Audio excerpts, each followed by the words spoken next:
Magandang araw. Ngayon ay ating pag-aaralan ang pagbabagong morpo-ponemiko. Handa na ba kayo?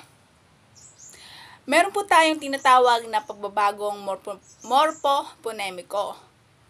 Kapag sinabi po nating pagbabagong morpo-ponemiko, ito po yung pagbabagong nagaganap sa isang salita. Meron po tayong 6 na proseso na pwedeng pagdaanan ng pagbabagong morpo-ponemiko. Isa-isahin po natin. Una, ang pagpapalit ng ponema. Pangalawa, ang pagkakaltas ng ponema. Pangatlo, asimilasyong parsyal. Pang-apat, asimilasyong ganap. Panlima, metathesis. At ang panghuli ay ang paglipat diin. Unahin po natin ang pagpapalit ng ponema. So sabi dito, may mga ponemang nagbabago o napapalitan sa pagbubuo ng mga salita. Kung minsan, ang ganitong pagbabago ay nasasabayan ng pagpapalit ng diin. At ito ang mga halimbawa ng mga ponemang malayang nagpapalitan. Una, ang D at R. Pangalawa, ang H at N. Pangatlo, ang O at U, at ang huli ay ang E at I. Narito ang mga halimbawa ng mga salitang malayang nagpapalitan. Una, ang salitang madami at marami. Kung mapapansin nyo, ay nagpalit ng isang ponema, ngunit iisa pa rin ang kahulugan. Sunod ay ang kakayahan at kakayanan. Pintuan at pintoan. Babae at babae. Diba? Kung mapapansin nyo, nagkaroon ng pagpapalit ng isang ponema, ngunit iisa pa rin ang kanyang kahulugan. Punta po tayo ngayon sa pagkakaltas ng ponema. Ang sabi po dito, ito'y nagaganap kung ang huling ponemang patinig ng salitang ugat na hinuhulapian ay nawawala. Kapag sinabi po nating hulapi, lagi po siyang inilalagay sa huli pagkatapos ng salitang ugat. Halimbawa na lamang po ang salitang asin plus an equals asnan. Paano kaya nangyari yun? Ang nangyari ay tinanggal natin yung huling patinig ng salitang ugat. Ang salitang ugat ay asin. Sunod ay tinanggal natin ang letrang I dahil ito ang huling patinig at dinagdag natin ang hulaping an.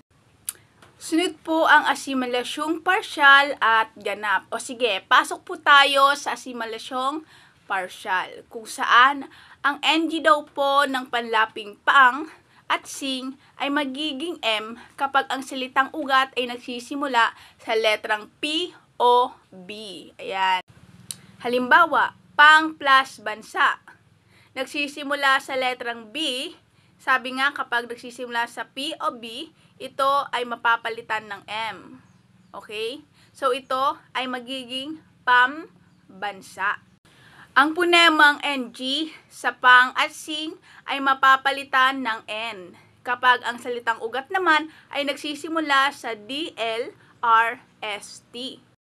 O halimbawa, pang plus tulog. Ito ay nagsisimula sa letrang T, kaya ang ponemang NG sa pang ay magiging N. Kaya ito ay magiging pantulog. Isa pang halimbawa, sing plus sarap. Dito naman ang salitang ugat ay nagsisimula sa letrang S. Kaya ito ay magiging sin sarap. Okay? Naintindihan? Dito naman ang ponemang NG ng pang at sing ay mananatiling NG kapag hindi nagsisimula ang salitang ugat sa POB o DLRST. Halimbawa, pang plus walis. May nagbago ba? May magbabago ba? Okay, wala po. Kasi hindi nagsisimula sa letrang P, B, o DLRST. Kaya mananatili siya. Isa pang halimbawa, pang plus LC. So kung mapapansin nyo ay meron na tayo ditong gitling dahil ang sinusundan pong salita ay vowels o patinig. Kasi kung hindi lalagyan ng gitling, ang magiging basa dito ay pangelisi. At wala po tayong ganong salita, okay? So eto na. Paano naman po siya magiging asimilasyong ganap? Sa asimilasyong ganap, mayroon po siyang dalawang rule. Una, dapat gawin muna siyang partial. Ang pangalawa ay kaltasin ng unang titik o letra ng salitang ugat. Subukan natin. Narito ang halimbawa. Pang plus palo equals palo. So, naging partial muna siya. So, ngayon, upang maging ganap na siya, kailangan kaltasin natin ang unang titik sa salitang ugat. Alisin natin ang P sa palo. Ito ay magiging ng pamalo. Dumako naman tayo sa sunod na uri. Ito ay ang metathesis. Kapag sinabi po nating metathesis, ito ay ang mga salitang ugat na nagsisimula sa L o Y, ginigitlapian ng in, ay magkakaroon ng paglilipat o pagpapalitan ng posisyon ng N at Y. Halimbawa, yapos plus in. Ang salitang nilapian ay magiging ng yinapos, pansinin ang panlaping in. Ito ay nasa gitna. Laging tandaan na dapat ito ay laging nasa gitna, okay? So pagkatapos nating gitlapian, may mabubuo na tayong salita. Ito ay ang niyapos. Kung mapapansin nyo, yung N at Y ay nagpalitan ng posisyon, kaya yung yinapos naging niyapos. Pumunta na tayo sa huli, ang paglilipat diin. Ang sabi rito, ang paggamit ng panlapi ay nakakapagpabago ng diin ng salita. Maaaring mailipat ang diin sa isa o dalawang pantig, patungong huling pantig, o isang pantig sa unahan ng salita. Nagbabago ang diin kung ito ay nilalapian. Maaari rin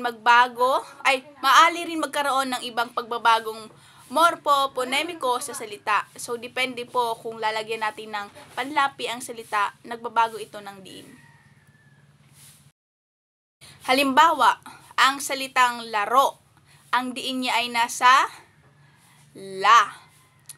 So, subukan nating lagyan ng panlapi kung magbabago ba ang diin nito.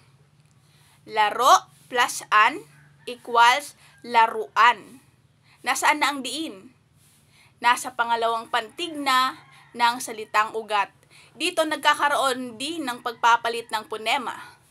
Laging tandaan, kapag ang isang salitang ugat ay nilapian, maaaring mailipat ang diin sa isa o dalawang pantig patungong hulihan. At diyan nagtatapos ang ating pag-aaral tungkol sa pagbabagong morphoponemic. Maraming salamat.